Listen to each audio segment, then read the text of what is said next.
আসসালামু আলাইকুম বন্ধুরা, সবাই কেমন আছেন? আশা করি ভালোই আছেন। তো দেখেন, সিম ফুল এবং সিম ধরছে। এটা আমার নিজের হাতের গাছ।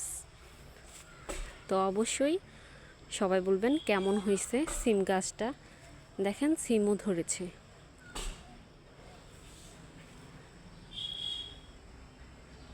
তো কার কার আমার মতো গাছ বুনতে ভালো লাগে সবাই কমেন্ট করে জানাবেন। আর অবশ্যই সিম কার কার খেতে ভালো লাগে বলবেন, পাঠিয়ে দিব। ভর্তা ভাজি যা মন চায় তা করি, অবশ্যই খেয়ে ফেলেন। তো ফুলগুলো কিন্তু অসাধারণ, তাই না? সবাই ভালো থাকেন। আসসালামু আলাইকুম, আল্লাহ হাফেজ।